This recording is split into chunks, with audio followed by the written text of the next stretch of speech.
ओडिशार पूर्वतन मुख्यमंत्री श्रीयुत नवीन पट्टनायक महोदय आज आम गाँव में पहुंचे। आज समावेश उपस्थित समस्त विजु जनता दल नेतृमंडली मो सम्मुखें उपस्थित समस्त विजु जनता दल कर्मकर्ता ठू आरंभ कर ओडिशार कोण अनुकोण आसी समस्त युवक बंधु भाई बहन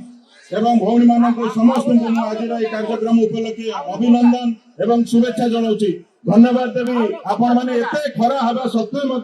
आसी एठारे उपस्थित समस्त अच्छा आज समावेश जन दूसरी आपण मैंने किभली भाव समस्ते सारा राज्य आज यही सरकार उपरे किभली भाव आपण मैंने आईन श्रृंखला ठू नहीं चाषी मान भाई मान नहीं समस्ते आज ये सरकार उपरे रागिकी पूरा एते अवस्थित हो सारे निश्चित भाव आम समस्ते आज विजु जनता दल खाली नुहे सारा ओडिशावासी समस्ते आशा रखिंट निश्चित भाव ये सरकार को गादी हटाइबे। तार कारण हूँ आईन श्रृंखला परिस्थिति ठीक नहीं चाषी भाई मान जो प्रतिश्रुति सरकार आसवा पूर्व पूरण करना आज समावेश आम प्रिय नेता निर्देश क्रमे ये समावेश निश्चित भाव में सफल होती। भुवनेश्वर आसीथिबा 3टी निर्वाचन मंडल समस्त मोर भाई भौणी मान अशेष अशेष धन्यवाद दूसरी आज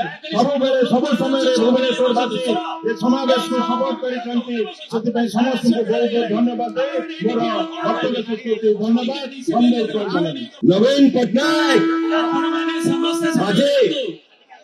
आम समस्त प्रिय नेता समस्त को स्वागत करुचु कटक रु भुवनेश्वर रु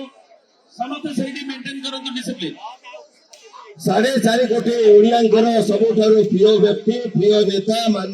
पूर्वतन माननीय मुख्यमंत्री एवं वर्तमान विजु जनता दल सभापति श्री नवीन पट्टनायक आह्वान ने आज समग्र ओडिशा हजार हजार समर्थक एवं चाषी भाई भौणी मैंने एठारे उपस्थित रही आज कार्यक्रम को सफल कर बहुत बहुत धन्यवाद दूसरी मो पछाड़े आसीथिबा विजु परिवार समस्त तुंग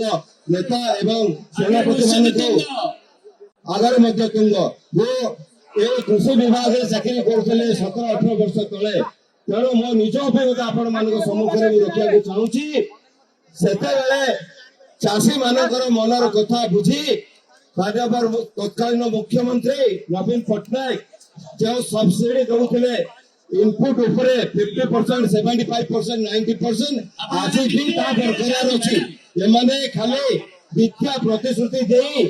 कथारे कथारे शासन करने चाहते आज गोटे भी अधिका परसेंटेज से इनपुट सब्सिडी उपरे से कृषि जंत्रपाति हो सार हो कि बिहन हो एवं आसबि द्वितीय कथा जो एमएसपी रेट थिला माननीय मुख्यमंत्री दौले जहाँ थिला वर्तमान से अच्छी लास्ट गोटे वक्तव्य सरुची 2 दिन तले मनर कथा कहते माननीय प्रधानमंत्री जे सुंदरगढ़ जिलार टांगरपाली हरेन्द्र पटेल एक आदर्श चाषी गोटे दिन है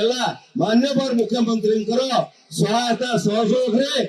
दीर्घ 10 वर्ष है जो चाषी डिपार्टमेंट कृषि डिपार्टमेंट साहाय्य सहयोग पाई आज से सफल चाषी